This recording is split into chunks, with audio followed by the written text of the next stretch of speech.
The White Lady of Balete Drive, Marco's POV. I'll never forget the night we moved into our new house on Balete Drive. The storm had just passed, but the air was thick with an unsettling kind of stillness. It wasn't the quiet you get from peace, but from something watching, something waiting. But I didn't think much of it at the time. I was just happy to be home, ready to leave the stress of studying abroad behind. Mom was nervous, of course. She kept talking about how she'd heard weird things about this street. The White Lady, the ghost who haunted Balete Drive. I didn't believe her. I didn't believe any of that stuff. Ghost stories were for kids, right? That night, I went out with some friends to grab a bite, and as I drove back, the air felt heavier. The mist rolled in like it always does on this street, making everything feel distant, like I was in some kind of foggy dream. The road was empty, just me and the darkness. Or so I thought. I was getting closer to the turn near the old Balete tree, the one they always talked about when I saw her. At first, it was just a figure, standing still under a flickering street lamp. A woman in a long white dress. Her hair was dark, falling over her face, but her figure was unmistakable. She wasn't moving, just standing there. It was like she was waiting for something, someone. I couldn't take my eyes off her, but I couldn't move either. I forced myself to look away, telling myself it was just the fog playing tricks. It wasn't real.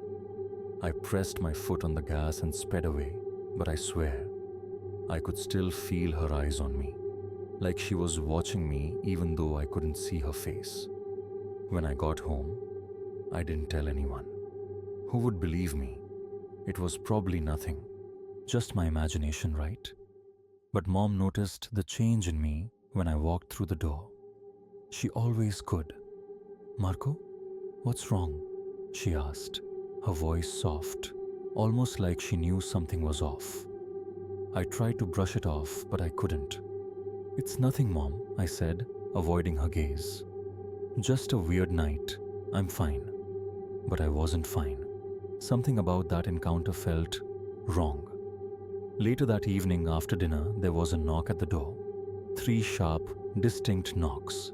It startled us all. My dad went to check, annoyed, probably thinking it was just some prank. But when he opened the door, there was no one there. The night air was cold, and the house felt off. Mom kept glancing nervously out the window after that, but I didn't say anything. I didn't want to seem like a coward. Still, I couldn't shake the feeling that something wasn't right. The next day, Liza, my little sister, and I decided to take a walk down the street. I figured maybe if I just walked it off, I'd stop thinking about the weird woman I'd seen. Liza wasn't scared. She thought I was being ridiculous, as usual, but when we reached the turn near the balete tree, we saw her again. I froze. There she was, exactly where I had seen her the night before. The same woman.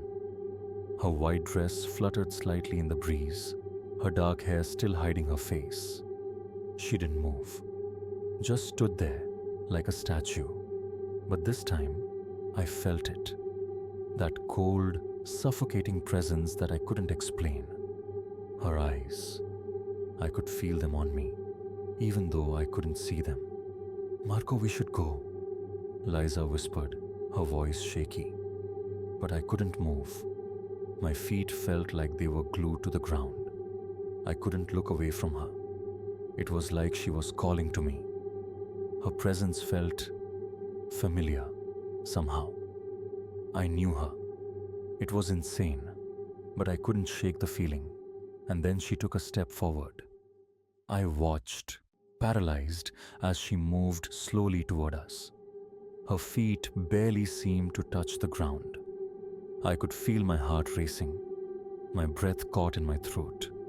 "Help me," she whispered. The words were soft, like a breeze, but they hit me with the force of a freight train. I didn't understand. What did she mean? Who was she? What did she want? Before I could ask anything, she vanished. One moment, she was there, and the next, she was gone, swallowed by the mist, as if she had never been there at all. Liza grabbed my arm, her grip tight. "Marco, let's go," she said, her voice breaking. We ran back home without saying another word. That night, I couldn't sleep. Every time I closed my eyes, I saw her face. The way her eyes seemed to stare into me, like she was waiting for something, waiting for me. And that voice, "Help me." I couldn't stop thinking about it. There was something wrong with this street, something I couldn't explain, something she wanted. But what was it? I didn't say anything to Mom or Dad. What was I supposed to say? That I saw the white lady, the ghost of Balete Drive? They'd never believe me. But then, later that night, something happened that I'll never forget. It was late, and I was sitting in the living room when the knocks came again. 3 of them. Sharp, deliberate. I could feel my heart race, like it was beating in my throat. Mom stood up slowly, as if she already knew what was happening. She opened the door just a crack, and I saw her face drain of color. She stepped back, and that's when I saw her, the white lady.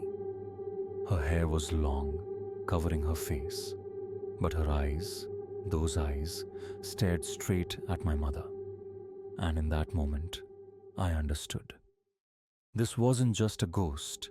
It wasn't just some tale passed down through the years.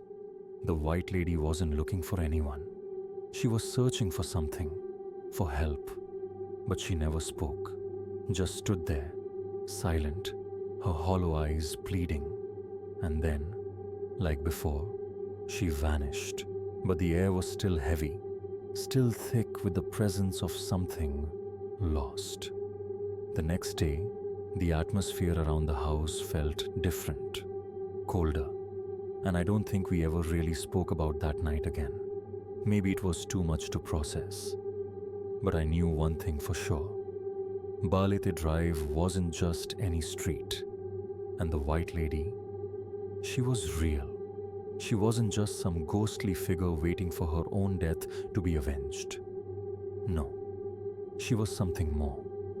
A soul lost between this world and the next, forever haunting this road, waiting for someone, anyone, to listen. I can't tell you what happened that night. Maybe it's a memory, maybe it's a nightmare. But the white lady of Balete Drive, she's still out there, somewhere, and she's still waiting.